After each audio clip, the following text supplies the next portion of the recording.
In this video, we're going to make a Japanese Zero from World War II in this step-by-step tutorial. Let's start with the base. The base is this 2x4 plate with these cross-axle holders. As you can see, these were for to hold wheels on some of the LEGO Speed Champion sets. Next, you'll get a cross axle. You'll put that in one of the sides, your choice. And you'll get a 1x2 brick with a cross axle hole. And then put a 1x2 plate on the bottom of it. And then you would attach that there. And then you take this 2x2 plate, and then you snap it on top of that part, just for security. Now you can't rip it off that easily. Now that we're done with the base, let's get those wings. Okay. This is what the finished wing is going to look like. Okay. For the landing gear, we need one of these 2x2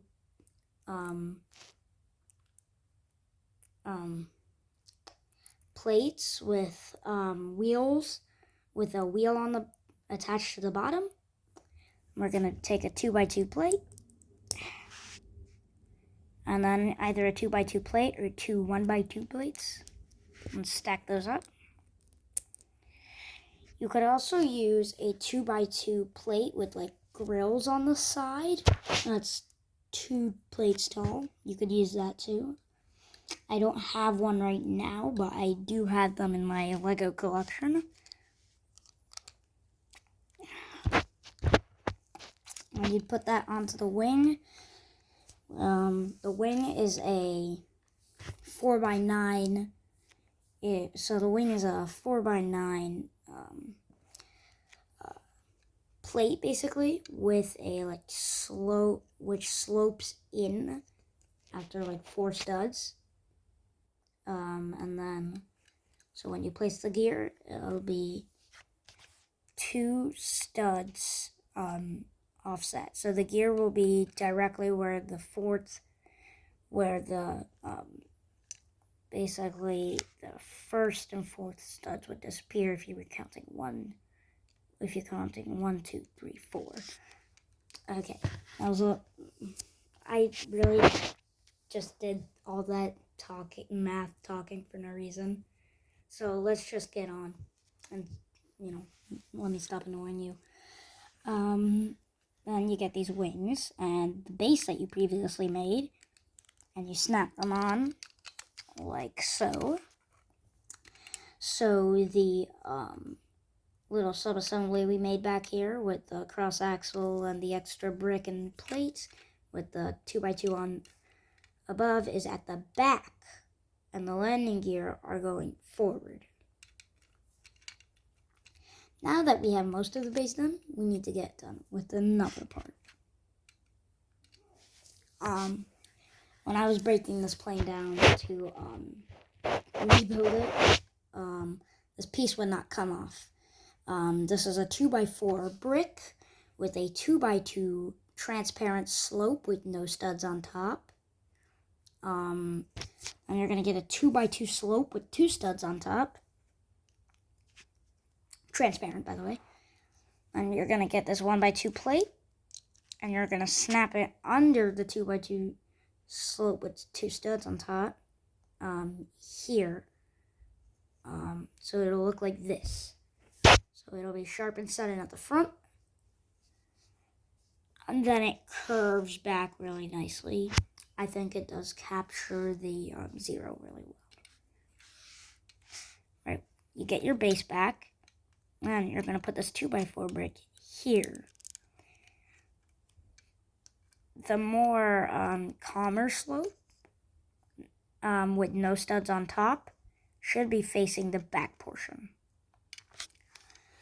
Now that that's done, let's get to the front.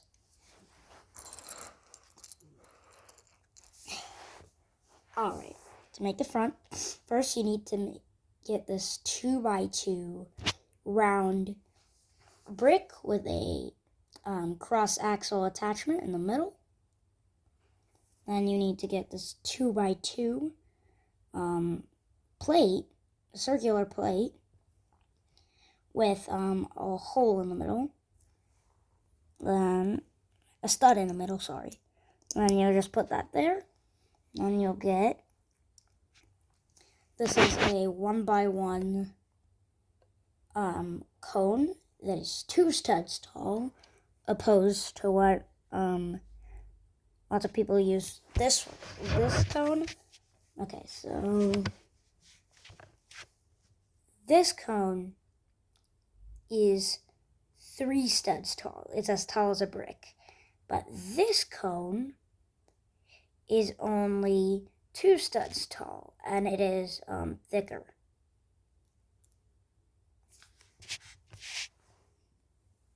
Alright, then you just take this little cone and you put it directly on that stud.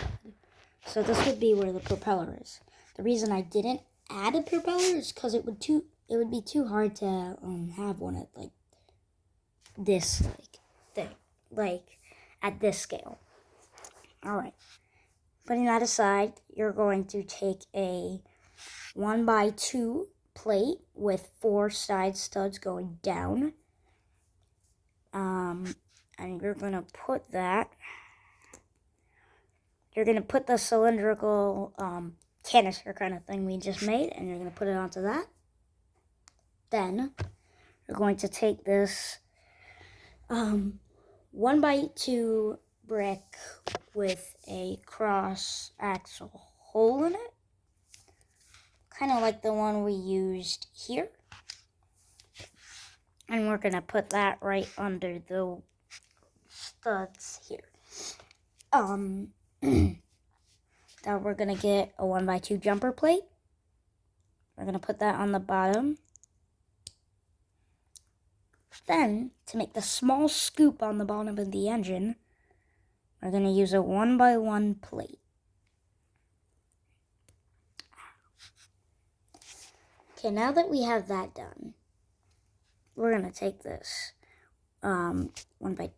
this cross axle, we're going to insert into the middle, and then once that's in, we're going to bring in our gigantic plane body, and we're going to put this little cross axle bit into the front cross axle bit here. That makes the front.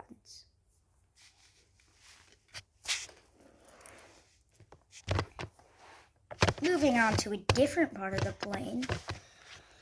First, we're going to do the tail midsection.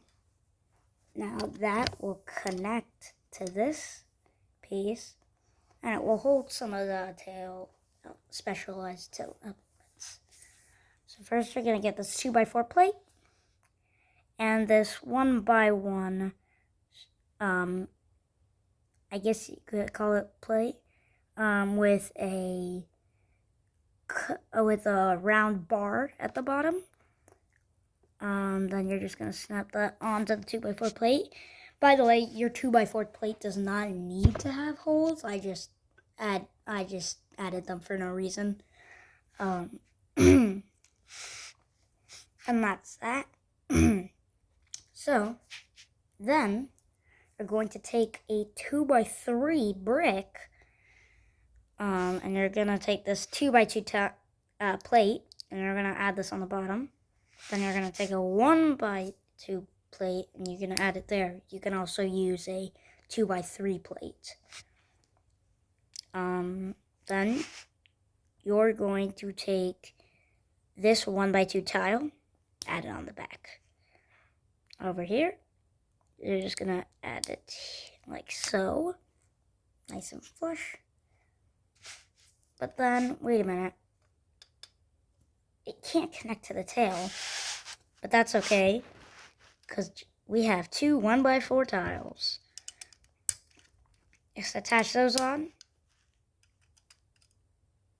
You attach the smaller sub-assembly, and you've got most of your plane done already.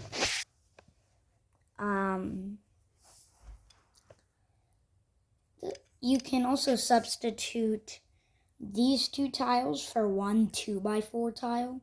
But once again, just me being weird. Alright, this over here is going to be the tail section. Alright, let's move our plane aside. This is going to be the main slope of the tail. Once again, we take another 2x4 plate. Once again, you don't need holes. And then you're just going to put it in, but not like this. Because this, you don't want this. You want to put it a little forward. And then you're going to add this little back piece. The reason is because on the actual plane, it had that. Let's keep going. Then we're going to take 3 of these 1x2 jumper plates. And then we're going to add them all like so. Then we're going to take 4 of these 1x3 tiles. And we're going to just put those on the 2x4, the parts of the 2x4 that are still sticking out. And voila, you've got your horizontal stabilizers and most of the tail. This little bit is kind of like, so on the Zero and other Japanese fighters and fire bombers had sort of like this kind of thing at the back of the tail where it would slope down, and then the tail would just connect into a little bit at the back. This is trying to replicate it. So you can search it up. Just look at a side view. Hold on. Let me get.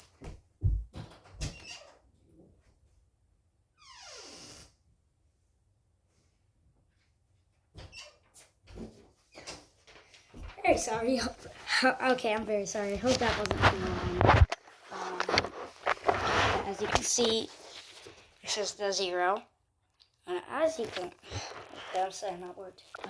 I'm saying that phrase too much. But as you can see here, there's that little tail thingy at the end. See where it goes down and it curves and then it meets up into the tail.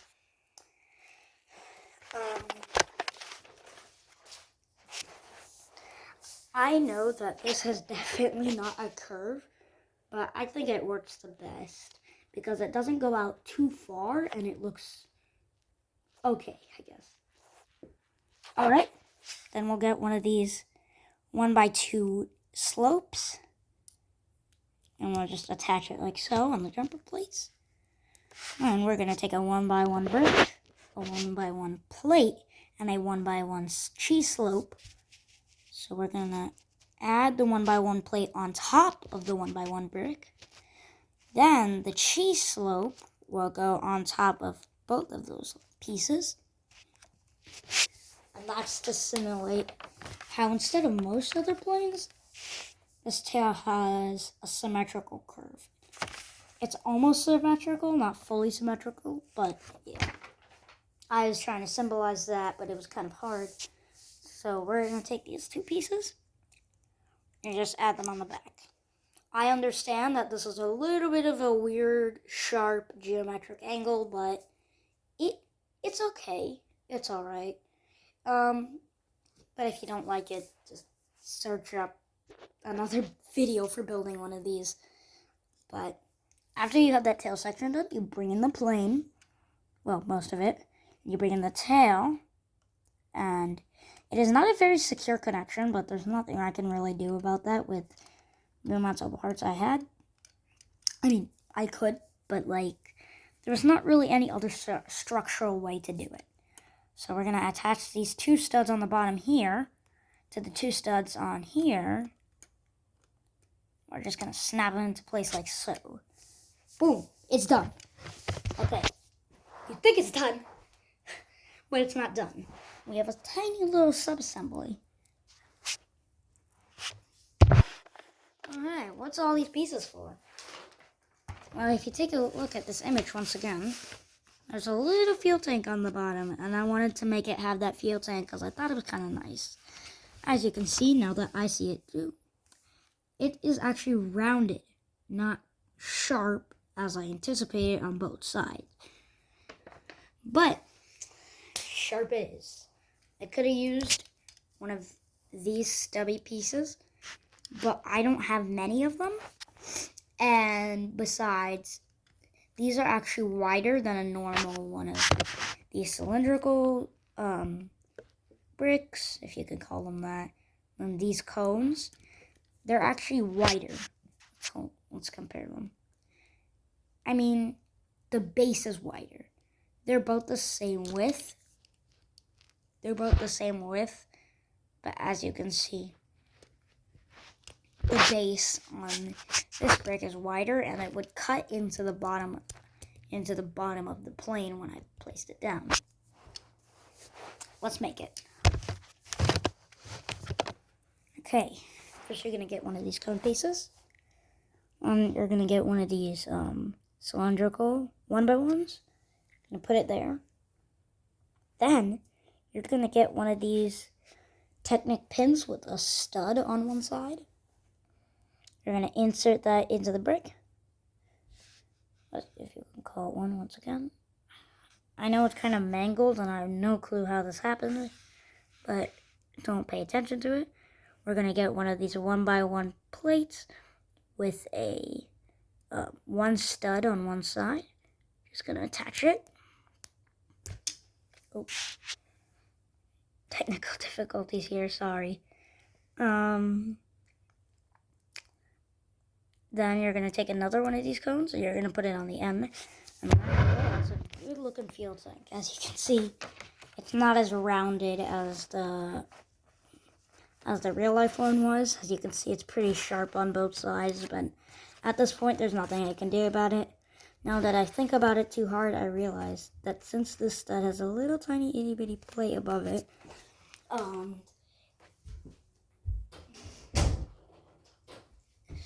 so it has a little bitty itty plate on it, not just a stud immediately, and then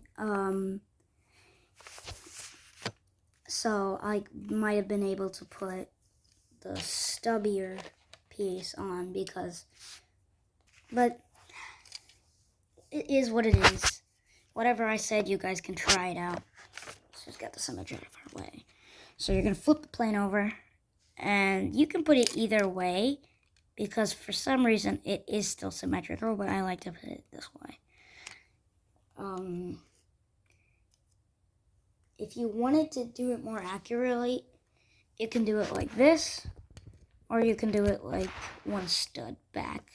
I would suggest putting it in the middle because it looks like it's almost with the wing, but you know, it does go a little bit front around like 2 studs, but there's nothing I can really do about that. Alright, this little plane is done. It's got all the nice curves and features, I guess. I mean, it is very geometrical. Once again, nothing I can do about that now. It definitely has a sturdy landing gear. So if I drop it, can't see it. So if I drop it,